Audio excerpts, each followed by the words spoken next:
Come here. Get off.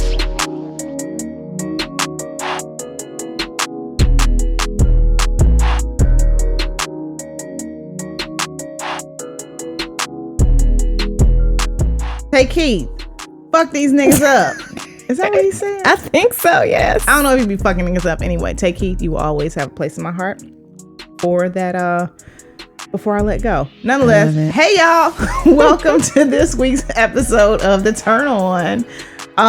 This week we are gonna jump right in it. We are reading A Taste of Her Own Medicine, which was published in 2019 by Tasha Harrison. This book came highly recommended by two of our listeners, Michelle and Nicole, and this one hits a little close to home. So sit back, relax, get your wine, get your weed, get your whatever you need, and enjoy.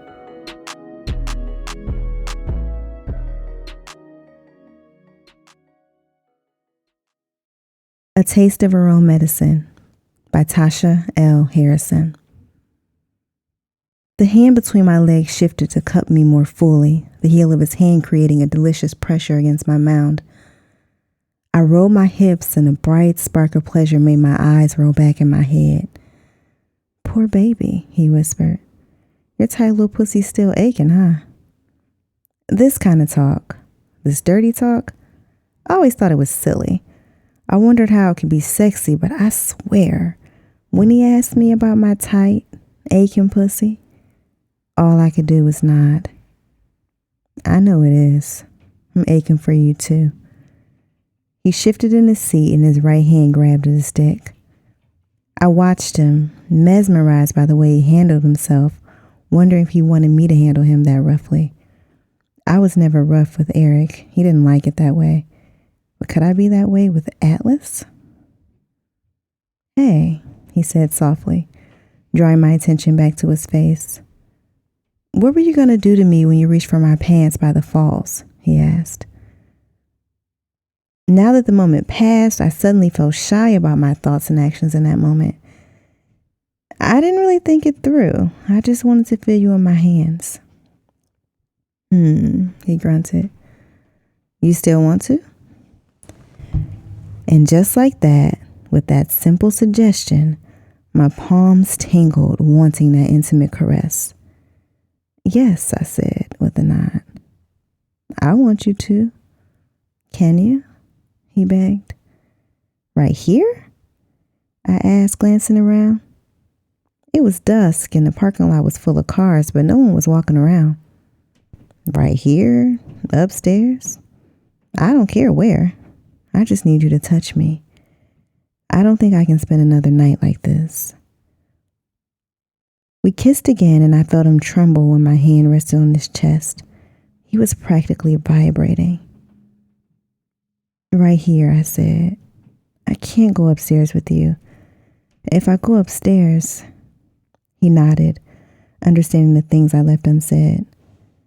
I wanted him. There was no denying that, but so much had happened today, and I'd crossed so many boundaries, and I knew that if I went upstairs with him, I was going to want more than just a touch, more than just a kiss. His hands wouldn't be enough. Okay, he agreed, then glanced around the still quiet parking lot. Right here. I gathered up his soft t-shirt and slipped my hand under it to touch his muscled chest and drifted lower to caress his belly, the ridged topography of his abdomen. When my fingers tangled in the trail of hair that led to the place between his legs, his whole body quaked. You okay? Yes, I just want your hands on me. Okay, I whispered and tugged at the drawstring of his sweats. His desire was so acute it seemed like physical pain. I knew and understood how that felt. It's the same way I felt in the greenhouse, but I'd never known anyone to feel that way about me. The dust deepened around us, casting the world outside the car in shadow. It made the interior of the Subaru feel cocoon-like.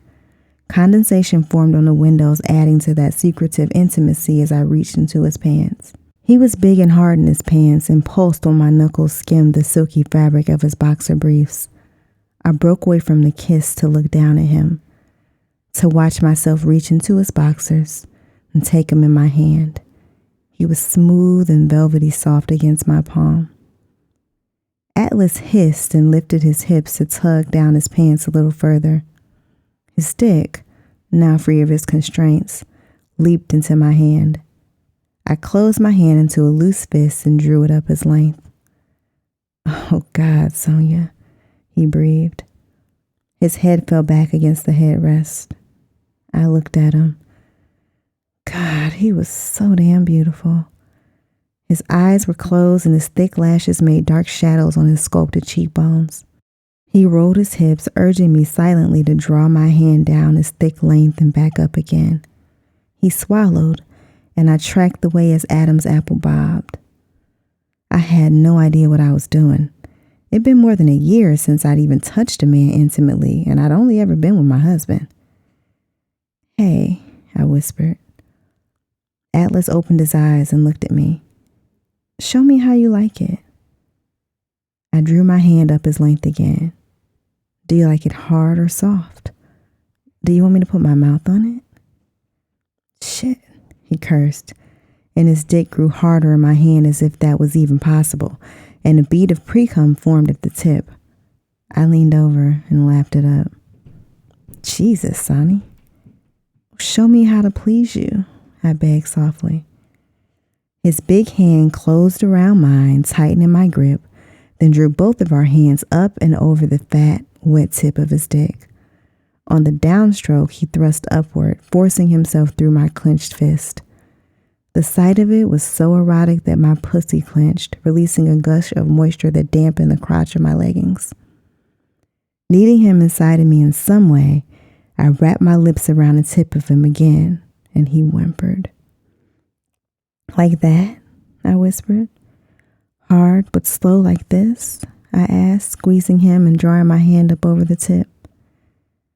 "Yes," he nodded, thrusting into my hand again. "Just like that." He hooked his hand around the back of my neck and pulled me in.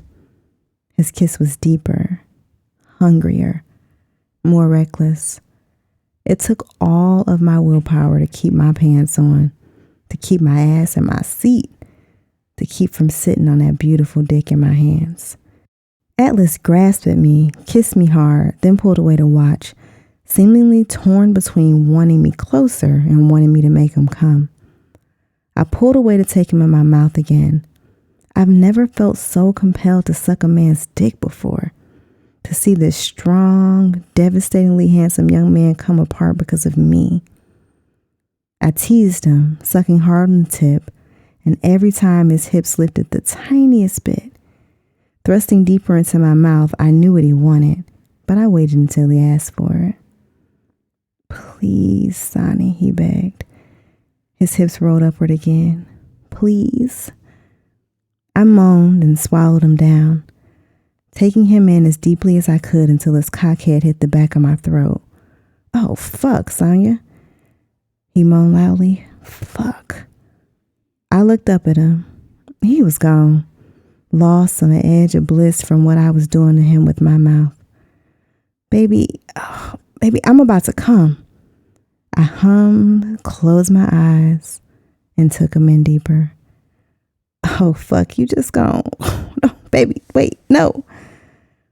He made a sound that was somewhere between a chuckle and a moan, tensed and came, flooding my mouth and moaning my name. I swallowed him down, sucking and licking every drop from his dick until he started to twitch and jerk. He pulled me off of him and brought my lips to his. "Why'd you do that?" he whispered, kissing me hard, that same hard, hungry kiss he'd given me at the start. Could he taste himself on my tongue? "Why'd you do that? You didn't have to do that," he said, his voice full of gratitude. "And was that reference?" "I know. I wanted to." "You're amazing. Jesus, Sonia." He kept kissing me. It's been a long time since I've done anything like that or even wanted to. I pulled away a little so I could look him in the eye. "Thank God you came when you did. I was 2 seconds away from crawling over this console." He shook his head. This is a complete 180 from crying when I made you come in the greenhouse this morning. I shrugged and slid my hand under his shirt. Maybe it's the come to me oil, but there's no denying that you bring it out of me. Atlas sighed. Same, he murmured. So much same. He covered my hand with his. You laughed before you came, I said, remembering that moment. Is that normal for you? I don't know. My attention is usually focused elsewhere. No one's ever mentioned it before? No. His brow furrowed. Is that your way of asking me how many girls I've been with? He asked, smoothing his hand over my cheek. No. I just thought it was cute and unusual. But now I was wondering, how many women had he been with? Who was the last woman he was with? Was she my age or much younger with a firmer ass and a belly without stretch marks? He stopped my self-deprecating thoughts with another kiss. Maybe we'll talk about that next time, when you actually come upstairs and I actually get you in my bed. I shook my head. I can't. I know, you can't tonight. I just wanted to let you know that this changes nothing. I still want you.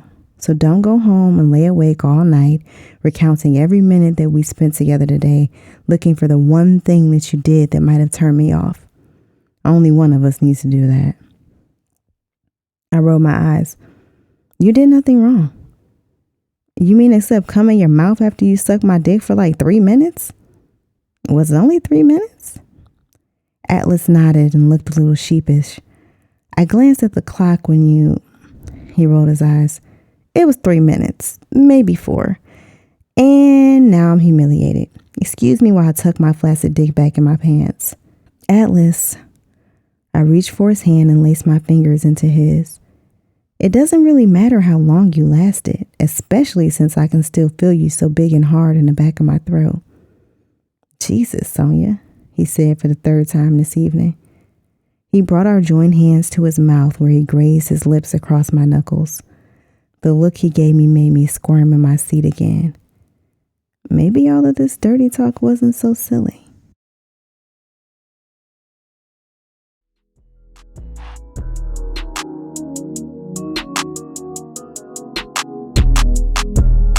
Welcome back. That was an excerpt from A Taste of Her Own Medicine by Tasha Harrison. So, Killa, as I said, this touches very close to home. Old divorced bitches. I know. Okay, before we jump into that, let's just get to the situation at hand. When this nigga said a guy that makes you abandon your responsibilities and make love all night, bitch.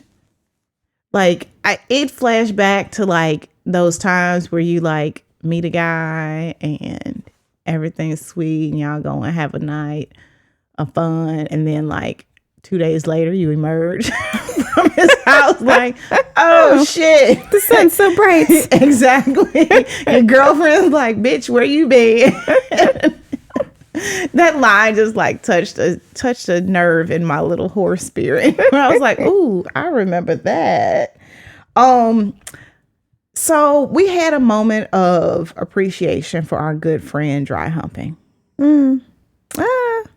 Was it dry humping? Yeah, I think it was.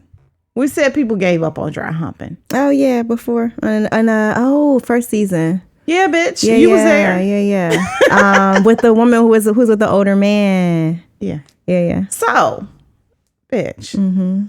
Our good friend a hand job. So here's the deal. My hand jobs suck. Yeah, I'm not great. I feel like my hand jobs suck, but I feel like her hand job was really great. But I think that she probably thought about it and was like, this wasn't a good hand job. She didn't stay with the hands for long, though. She popped her mouth on down there right quick. Yes.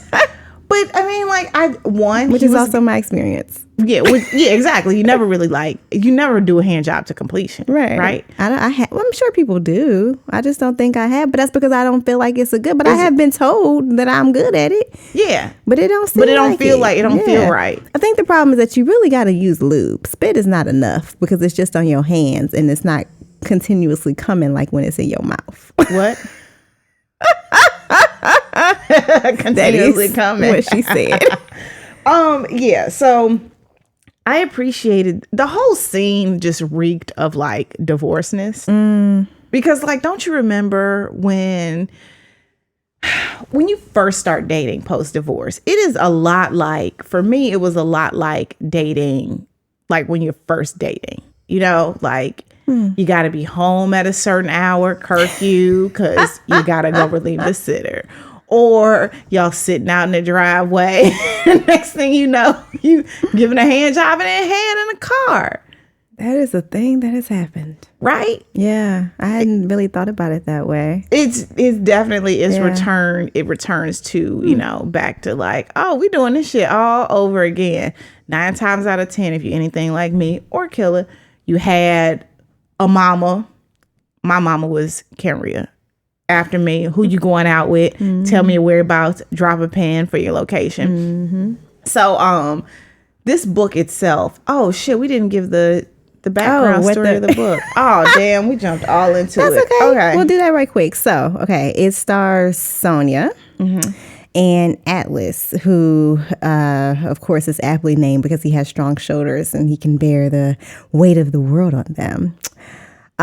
So I know. So Sonia has been divorced for about a year. She was married to this dude named Eric, who we find out over time is a fucking asshole.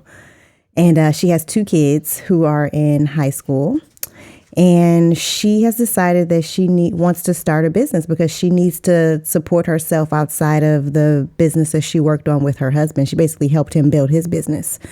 And so the story starts with her going to an entrepreneurship class, and her teacher is Atlas.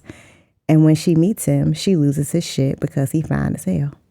Yeah. And then it's clear that he from the very first moment they meet, he's flirting with her. And then it's just all like from the first moment, literally from the first moment. And then she just wrestles with what it means to date as a divorced woman and as a mom. And also she struggles a little bit with her age because she's a little bit older than him, right? Yeah, she's 40 and he's 30, and she makes a huge deal out of it. And he's like, I don't give a shit. Yeah. Yeah, but it's like a big deal for her. Yeah. Okay. Yeah. So that's how I got to the whole divorce and dating things. This nigga was wearing sweats.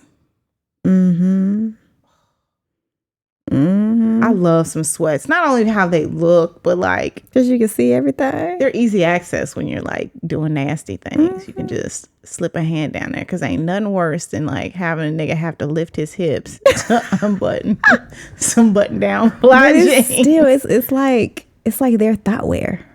It is totally thought wear. Yeah, it's the Fashion Nova of men's clothing. Well, they have Fashion Nova shit too now. I know, but it don't be hitting like a pair of gray sweatpants do. It's true. It leaves nothing to the imagination. Nothing to the imagination. Okay, so back to this divorce and dating thing. Do you have anything to say? Anything else? Oh, no. I was going to ask if you had anything else to say about the sex itself.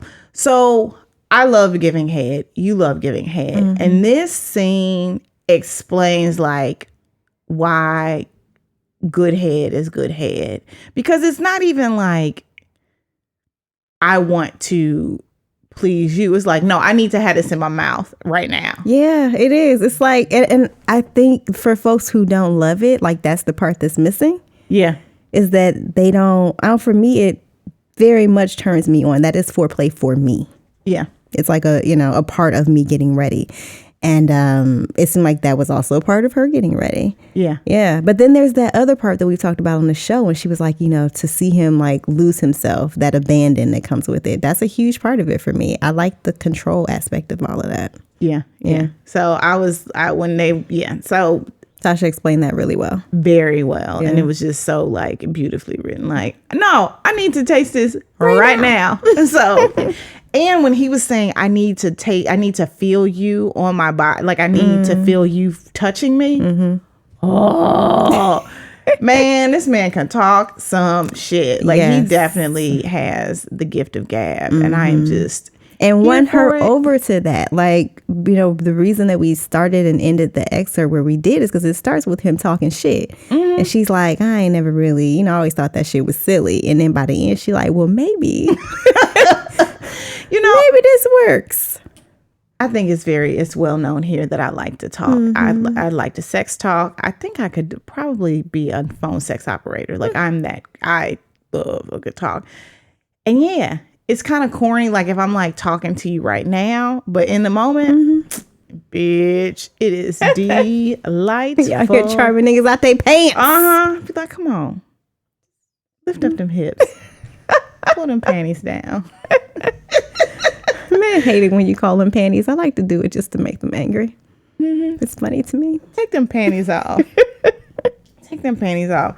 Okay, so we were talking about dating after divorce. Kenrya, what was your dating situation like after divorce?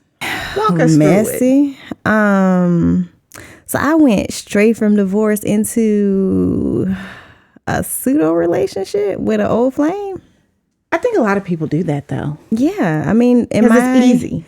Well, it was easy, and also, you know this situation. This guy was somebody who I dated before, who we went to school with, and there was always this. He was like my what if guy. Reunited, and it feels so good. So it was like we had both gotten married, we both gotten divorced, or I was in the process of it, and it was like, well, shit, let's try it. Now that we're both actually available, let's try again.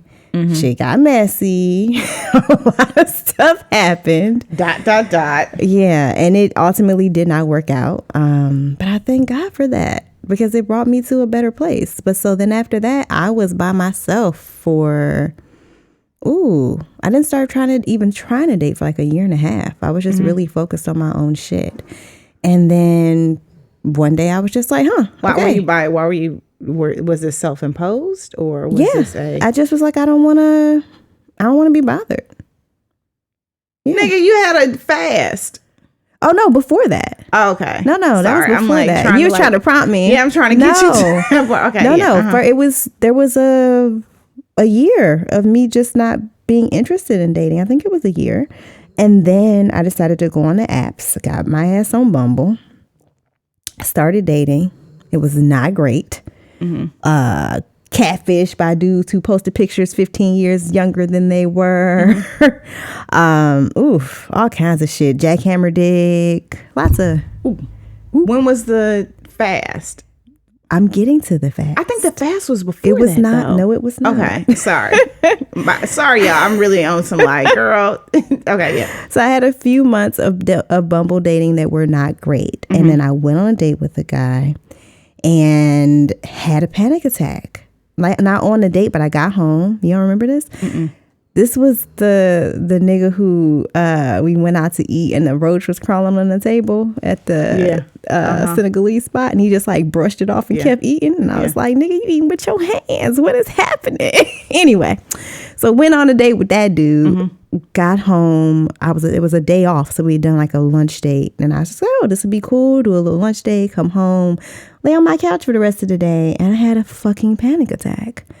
And that was what got me back into therapy. Actually, that day, I remember I called you and was like, what's your therapist's name? I need some help. And I realized later that it was the date that had sent me there. And, I found out later that I had PTSD from relationships with men and all of this stuff. And so one of the very first things that she made me do when I started therapy was go on a men fast. The fast! Exactly. Sorry, I finally got there. So it was supposed to originally be for 30 days. And I remember I had like a date scheduled with somebody, and she was like, well, you can go on that date, but you need to tell him on that date that you can't talk to him for a month. I wasn't allowed to flirt, to sext, to do anything really with any man because I date men.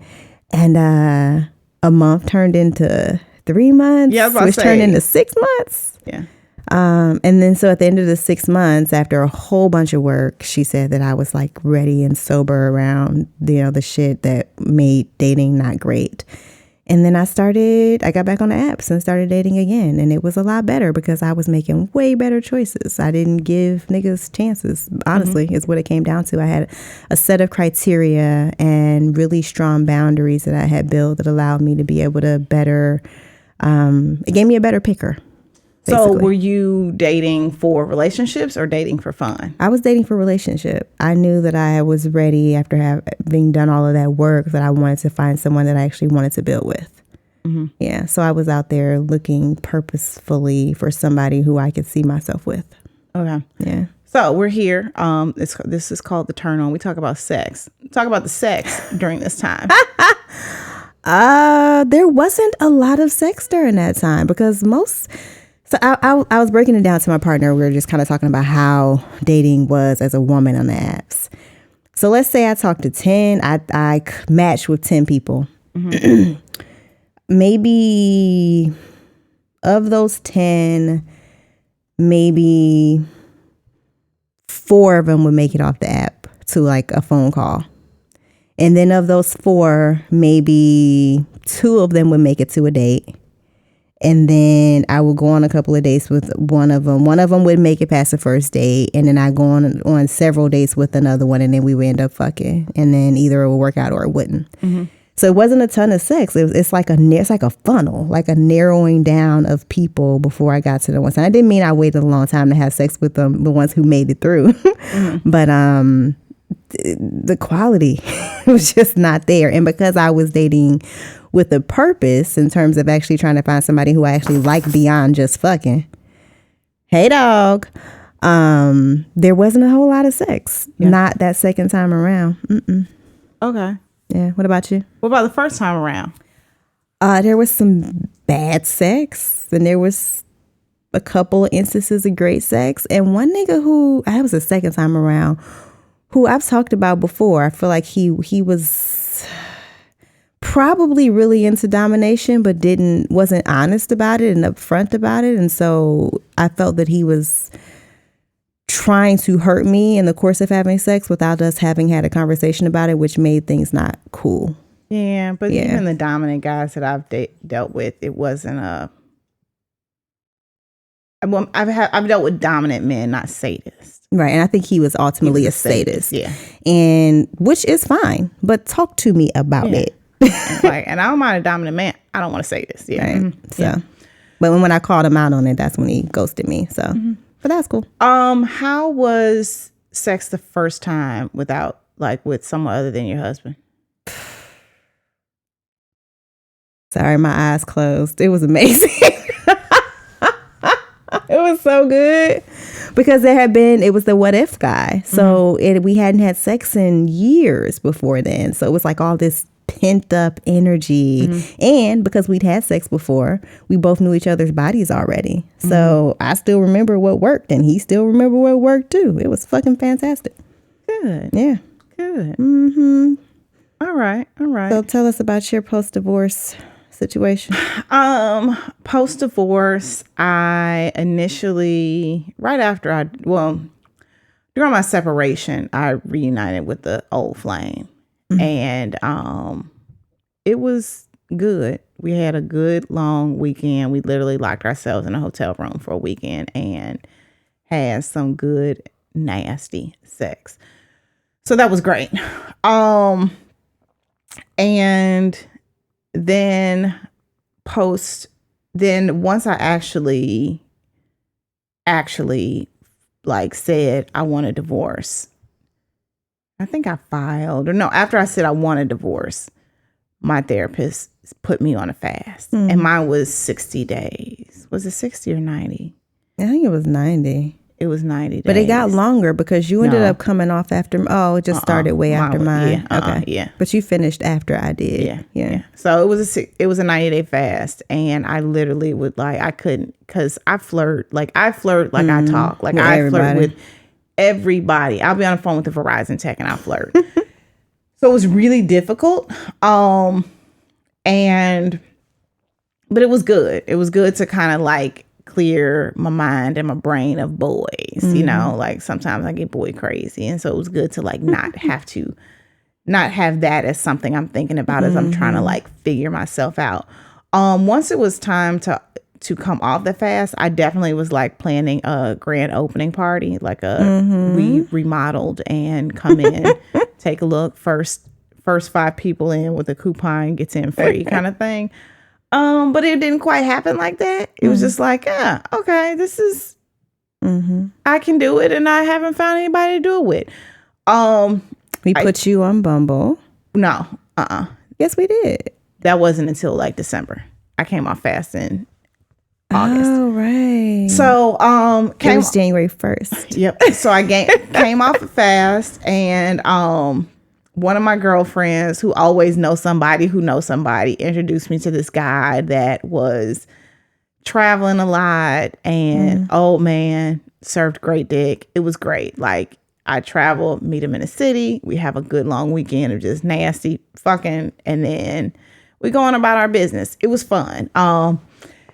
And I kept that situation up for a minute. Generally, I was just kind of like, I knew that I didn't want to jump into a relationship. I was just ready to just, I forgot about him. Have some good sex. He still be, does he? Sending to, niggas like to just keep it open. Keep the lines open. It's like when in the winter when they tell you to keep a drain running so the pipes don't freeze. He love to keep that drain open just so the pipes don't freeze. And that's fine. That's fine, because I do the same thing. I definitely have my every 3 months, hey big head, hey stranger, text that go out. So it's whatever. After that, I pretty much stuck around on that. It was weird. Like, it was, for me, like, just dating had changed so much between the time that I was, before I started dating and after I started dating. Like, dating and courtship had really changed. And so it was just different, and I kind of had to wrap my mind around it. Like, it took a lot for me to even want to put a profile up, because we didn't have that before we got married. People were, but it wasn't like apps or anything. It was literally like Yahoo or dating, or like Match, and it was right. It was like you go to the computer. It was very, very different, and so I think everyone was looking for, like, not that there was the illusion of we're looking for like partners in life, and it was like, nah, y'all niggas just trying to. I say these apps lend themselves more to sex. Yeah, which it's fine. Whatever. Yeah. So right after Christmas, I told myself that I'll be ready to get on the apps. So New Year's Day, I came to Killa's house and we set up my profile. I'm very good at writing Bumble profiles. Yeah, she is. So yeah, she set up my profile and I got on Bumble. That was the only thing I really was on. Matched with a few people. Kenrya gave me all the tips and tricks. I knew what to do well before. Like, I didn't have to do the trial and error, because Killa did it all for me. So I did that. I met a few people. I met one guy who, we would have been, actually, we're still really good friends. It just did not work because we had like fundamentally just very different views about life and raising children and all that. And also, like, I don't know if I want more kids. And so it's hard to, well, first, the goal of it initially was to be fucking, but then I actually started liking a dude, and I was like, ooh, this is a danger. So then I kind of started, I went about it backwards because I was fucking him, and I was like, this is a good fuck buddy, but then I started catching feelings, and I was like, oh, wait, when I should have just vetted for that before I started fucking him. That way, if things changed, you would then already I'm still know. good. Yeah. And so, yeah, it was one of those like, ooh, this ain't gonna work. I don't see this working down the line. So we had to part ways. Yeah. So, I've done the app stuff. I meet people on it. I mean, again, I'm a big flirt. So I meet people just in organic situations. Went on vacation, met somebody. And that was random. Yeah, very random. But, it worked. Yeah. So, yeah. So now I'm still dating. I mean, like, I will have like a week-long period where I'm like, ooh, let me get back on this app. And I'll get on the app and then be like, well, there was a reason you haven't opened this app in 3 months. Digging through the trash. I was like digging through the trash for a hamburger that was easy to eat, So I recently got back. Recently got on the app and met somebody that's cool and that kind of thing. And I'm still not quite ready for a relationship, I don't think. However, when I do look at fuck buddies, I try to think of if they would, like, if I were to catch feelings, is there anything barring, like, fucking up the situation from this being something? So, like, no, I'm not gonna have a fuck buddy that's, that ain't doing shit with his life, because if that dick's good and we got a good conversation, I'll be like, ooh, I think I love he. yeah, exactly. So I try to avoid that kind of situation. But yeah, I don't think I'm quite ready for a relationship yet. I think it's primarily because, I'm still trying to figure myself out. I mean, I know what I want. I think I know what I want. I got a lot going on, y'all. I guess I'll share with everybody now. Okay. So back in December, I was diagnosed with breast cancer. So, yeah. That's a lot. There's a lot happening. Mm-hmm. Wow. And I think I might actually cry. And I haven't cried about this since I was diagnosed. I have surgery next week. So yeah, like that makes dating really weird. I mean, not that it makes it weird, because actually one thing I've learned is niggas don't give a shit about that. Like this one nigga was like, they ain't sewing up your pussy, are they? They ain't taking it, but they ain't doing a mastectomy of your ass. I'm like, God, gee, thanks. Niggas ain't shit.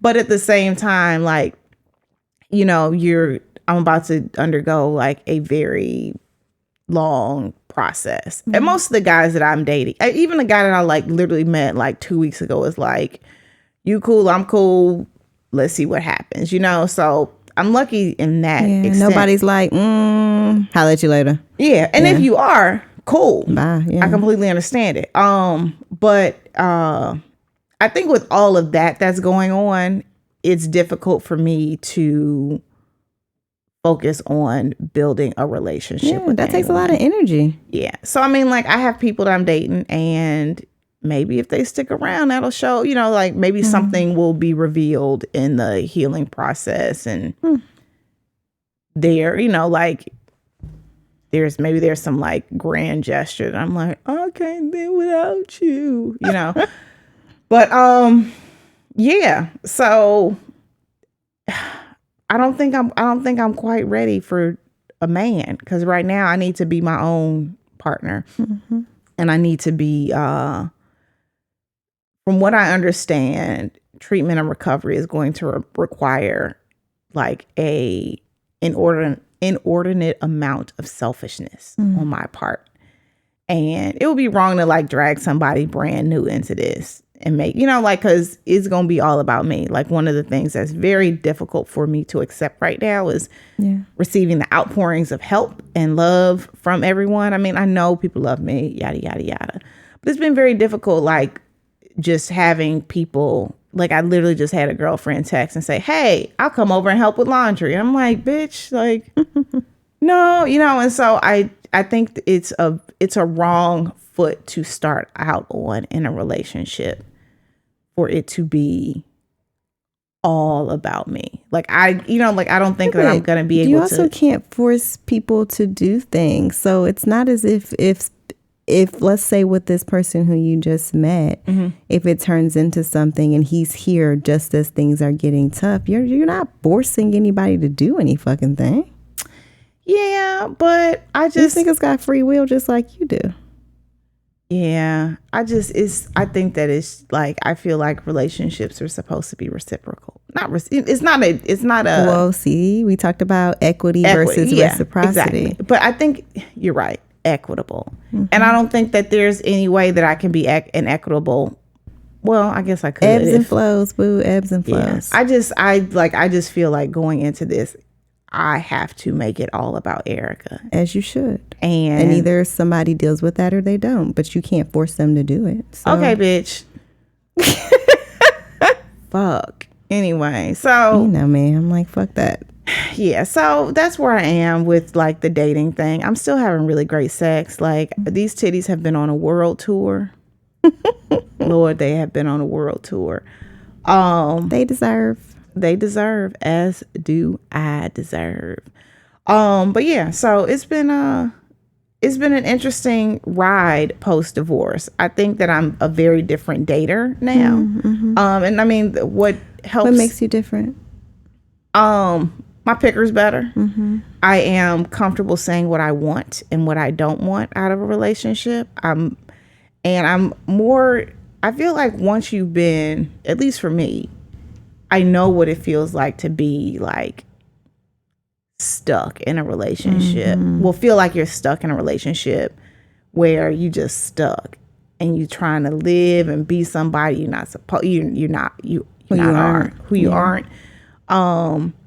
And so I am going into all relationships with like a just ignorant level of transparency. And I mean, I don't tell everything on the first date, but I'm very clear about who I am and what I want and what I expect. And if it's too much, if it scares you off, if it feels like it's too much of a problem, speak now, nigga. That's fine, because I'm not going to change or shrink or hide who I am and what I want for the sake of being with somebody, because that shit is hard as fuck to maintain. It's exhausting. And for what? Yeah. So you can look up and not know who the fuck you are? Yeah. And I never understood the whole I can do bad by myself until I like truly was like, no, I can do this shit on my own. Like, I'd rather struggle and be by myself and come home to peace. Come home to peace. Like, I think wasn't my word last year peace and prosperity?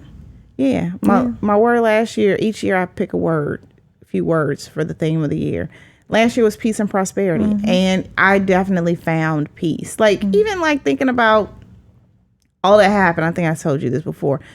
All that happened last year. Like, I lost my granny, who was my favorite girl in the whole wide world. Because she was dope. Yeah. I got fucking diagnosed with breast cancer. But 2019 was like one of the best years of my life because I found peace. So even in the midst of all of this bullshit, like, I found peace. I'm peaceful. I'm happy. I fucking launched my podcast. I have a better idea of who I want to be and what I want my empire to look like, you know? So yeah, like I don't have anybody, you know, and I'm fine with that. I mean, maybe, in 10, 15 years, if I'm still like this, that might change. But right now, like, I have found peace and comfort in just my own little situation, my own little setup. And so I don't want to add anybody to that isn't enhancing it or making it easier. Like, and I know that relationships can be difficult, but I think the difficult part should be the logistics part of it. Maybe not, logistics is probably the wrong word, but like the fitting two lives together, fitting two personalities together. But like, we should genuinely like each other. You know, we should genuinely want to spend our time together, that kind of thing. And so I think now that I'm better in like my pillars, in the pillars of Erica and what she wants and who she is, now that that's more solid, the rest of it just kind of fills in the blanks and it works out. So, yeah. Dope. You think you're different dating? Oh, fuck yeah. I was not healthy or sober when it came to dealing with men because my codependency was such that I put everyone before me. It meant that I put men before me, even ashy, raggedy ass niggas that didn't deserve it. That was just I was let me take care of you, ho. And there's nothing wrong with taking care of the people who you care for, but not to the detriment of yourself. And so there was a whole lot of caretaking and a whole lot of making myself small in order to make small men feel bigger. To the point where, I didn't really know myself anymore. Yeah. I remember when I, finally left and, he would come talk at me to tell me why I should stay with him. And I would literally look through this nigga and he'd be like, I don't even know you anymore. I'm like, you didn't. Yeah. Right. Like, yeah. You didn't really know me to begin with. I am back to being myself.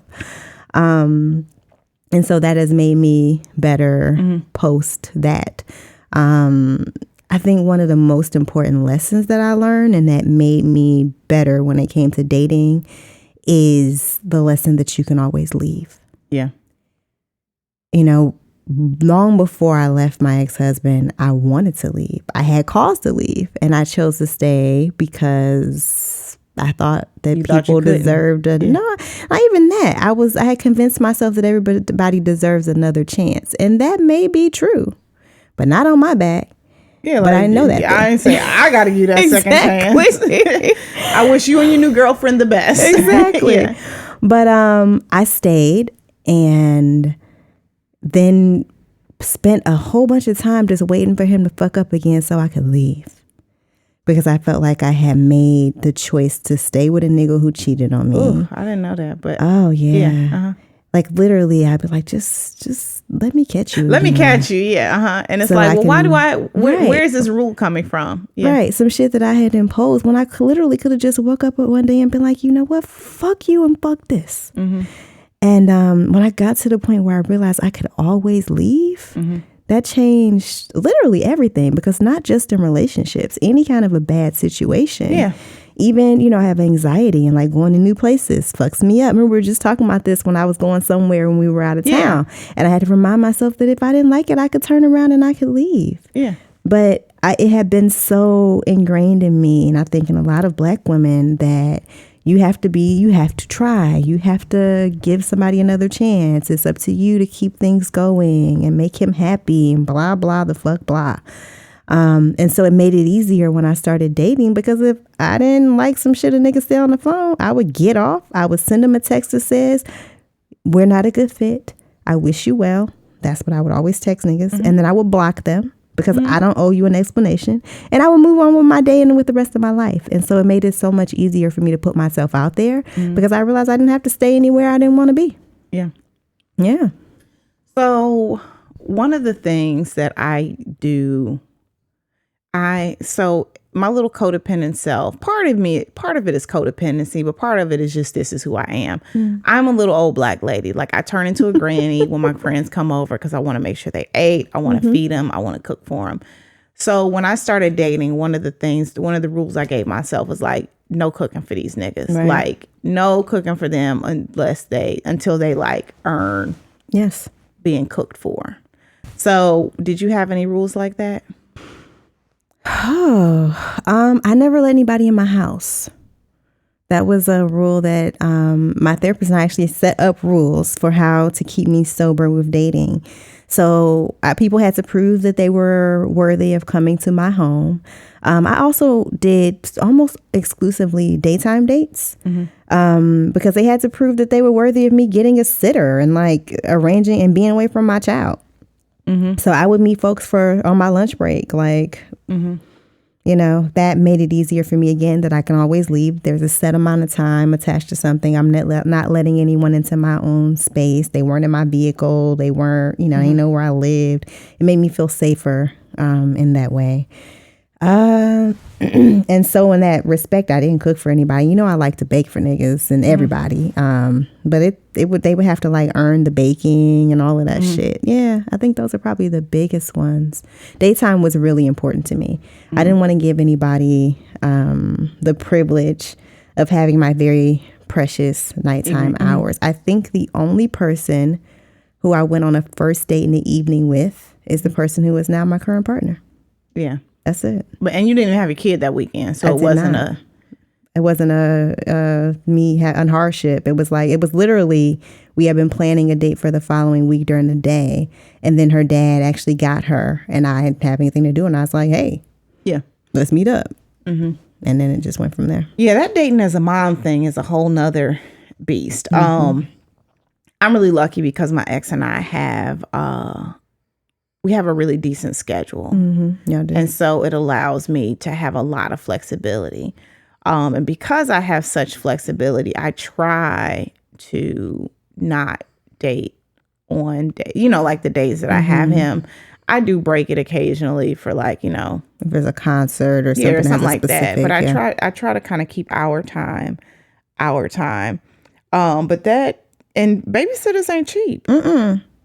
And so, and then also like, you just think about like coming home and then having to like parent post date fucking sucks. So it was just like, we'll just do it on weekend. I'll have my kid. I would just rather not. Yeah. Yeah. Yeah. Okay. Do you have any other old habits that, I mean, we know we talked about the things we do, but are there any old habits that you had that you look back now and you're like, oh my God? I do have a big one. So I remember back when I got married before most of our friends. I got married at 26. So I was super young and married and had all these ideas about what it took in order to make some shit work that now I'm like, bitch, shut up. And one of the things was that I would never say no if he wanted to have sex. Oh, I remember that conversation. I was like, bitch, don't tell my husband. And it led to me doing a lot of shit I didn't really want to do. And just like resenting him and resenting yourself, or like, why the fuck am I here? Why? Yeah. Yeah. And it still wasn't satisfying to him because he still ultimately... It still wasn't enough. Yeah, he still wanted to have more sex than we were having, even though we're having it constantly. And he was still cheating. And, that's always that reminder that cheating is not about you. Although I just always remind myself the nigga cheated on Beyonce. So, like, if a nigga cheat on Beyonce, a nigga cheat on anybody. Yeah.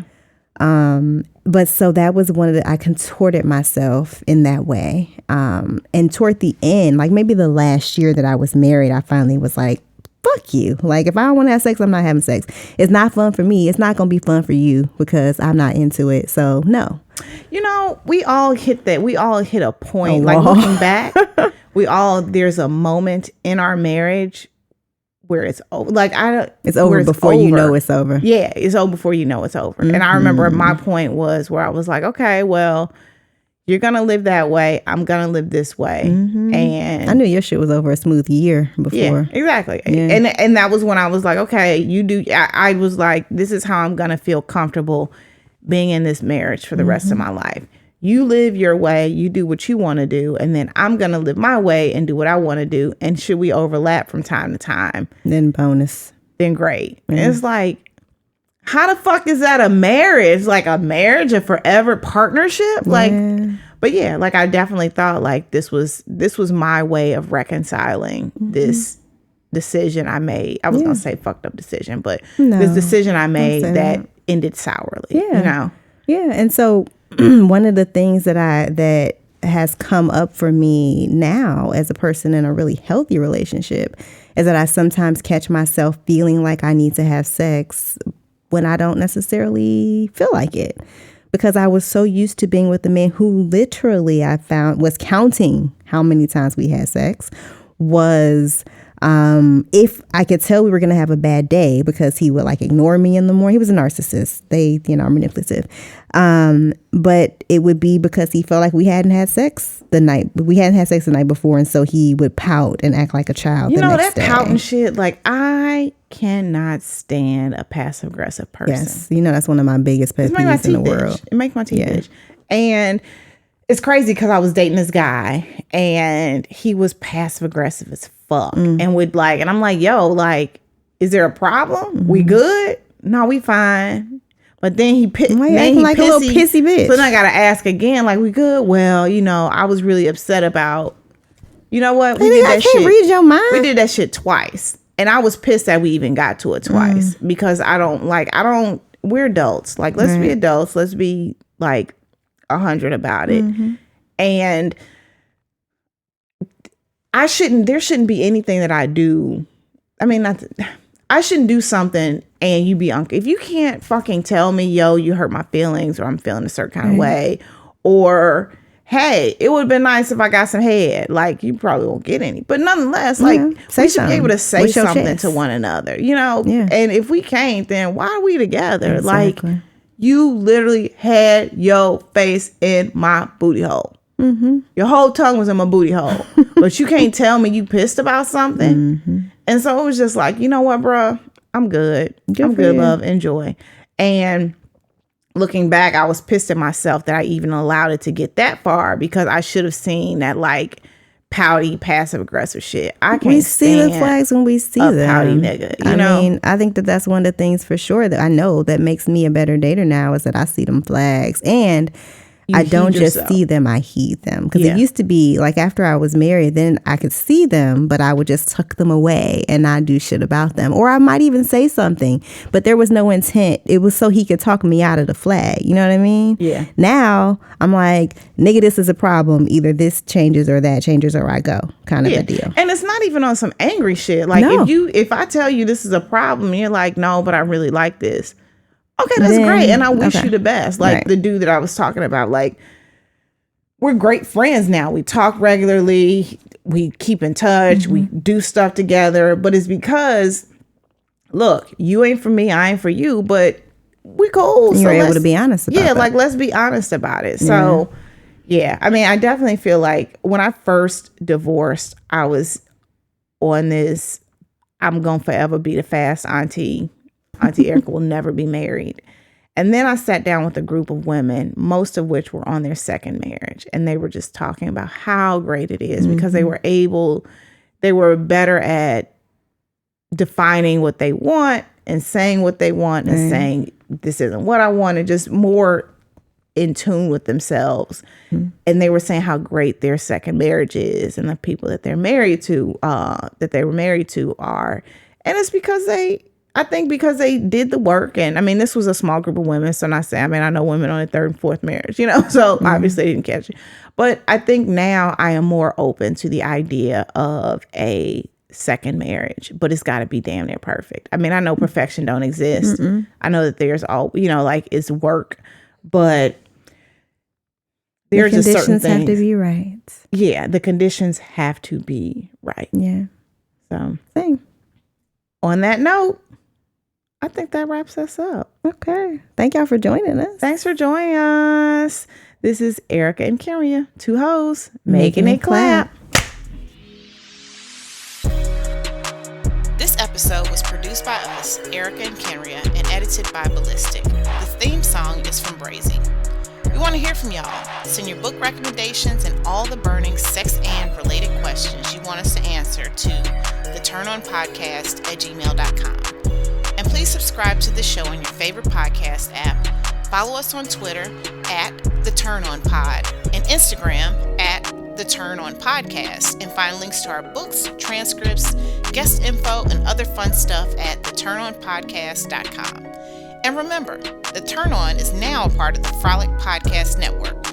You can find more shows you'll love at frolic.media/podcast. Thanks for joining us, and we'll see you soon. Holla!